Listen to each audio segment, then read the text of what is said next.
मागील पानावरून. नमस्कार, मी ओंकार. मागील पानावरूनच्या आजच्या भागात आपल्या सगळ्यांचं स्वागत करतोय. आज आपण ज्या स्त्री व्यक्तिमत्वाबद्दल, जी एक प्रभावशाली स्त्री आहे, त्यांच्याबद्दल जाणून घेण्याच्या आधी 2 गोष्टी तुमच्यासोबत शेअर करायच्या. एक आहे माझी आते बहीण, जी फिजिओथेरपिस्ट म्हणून लंडनमध्ये काम करते. जिचं बरंचसं शिक्षण दुबईमध्ये झालं, म्हणजे शालेय शिक्षण, पुढं महाविद्यालयीन शिक्षण थोडं पुण्यामध्ये, मुंबईमध्ये, आणि मग लंडनमध्ये शिक्षण पूर्ण करून तिथं आता ती एका क्लिनिकमध्ये जॉब करते.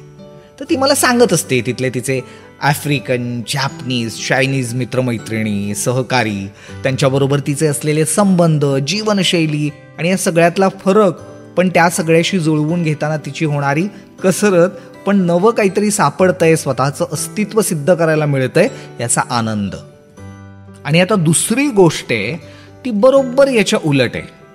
म्हणजे अलीकडेच, मला वाटते मागच्याच वर्षी एक सर्वे आला होता, त्यानुसार आपल्या महाराष्ट्रात पहिलीच्या वर्गात दाखल झालेल्या 1,03,82,570 मुलींपैकी 12वी पर्यंत केवळ 20,54,252 मुली पोहोचू शकतात.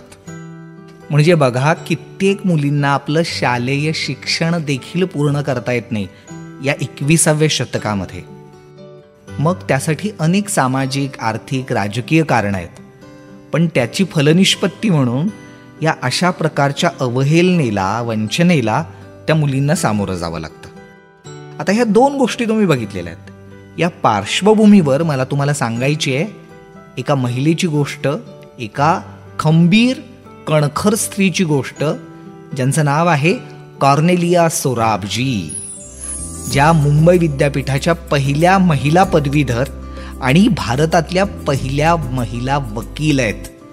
ऐतिहासिक व्यक्तिमत्व आहे, अत्यंत संघर्ष आहे, अत्यंत अटीतटीचे लढे आहेत, पण तरीही आयुष्यात आपल्या आईवडिलांच्या साथीनं, पुढं अनेक सहकाऱ्यांच्या साथीनं स्वतःचं आयुष्य कशा प्रकारे उभं केलंय याचं एक भव्य दिव्य चित्र आहे असं मला वाटतं. पण हे अत्यंत सर्वसामान्य परिस्थितीतून पुढं पुढं पुढं पुढं साकारत गेलेलं चित्र आहे. 1866 साली कॉर्नेलियांचा जन्म नाशिकमध्ये झाला. घरी थोडंसं सुधारलेलं वातावरण होतं. आई वडील दोघंही मुलांच्या शिक्षणाला प्रोत्साहन देणारे होते. म्हणजे कॉर्नेलियांच्या आईबद्दल तर, त्यांचं नाव फ्रान्सिस, त्या काळी मुलींच्या शिक्षणासाठी प्रयत्न करत होत्या. अनेक शाळा स्थापनेमध्ये त्यांचा सहभाग होता. पुण्यातल्या व्हिक्टोरिया हायस्कूलच्या स्थापनेत त्यांनी खूप महत्त्वपूर्ण योगदान दिलेलं आहे. तर अशा फ्रान्सिस यांच्या कन्या कॉर्नेलिया, त्या दोघींचाही मनमोकळा संवाद व्हायचा शिक्षणाबद्दल, वेगवेगळ्या सामाजिक विषयांवर. पण हे सगळं खूप पुढं. बालपणी कॉर्नेलिया यांना शिक्षणाची गोडी लागत होती, त्या शाळेत जात होत्या. त्यावेळीचा एक प्रसंग आहे. कॉर्नेलिया, मुली अशी का ग उदास दिसतीयस? काही झालंय का? आई, दुपारी शाळेतून परतताना शेजारच्या काकू आणि त्यांच्या त्या 2 मुली माझ्याकडे बघून उगीच हसत होत्या. मी शाळेत गेल्यामुळं बिघडेन असं काहीतरी त्या म्हणत होत्या. आई, मला शाळेत किती नव्या नव्या गोष्टी शिकायला मिळतात, मग याला बिघडणं म्हणतात का गो? नाही ग मुली, याला कसं बिघडणं म्हणतील? हे तर घडणं आहे, घडणं. आणि सुधा आणि रमा तुला हसल्या ना? अगं, त्या सुद्धा शाळेत याव्यात म्हणून मी त्यांच्या आईशी बोलतीये.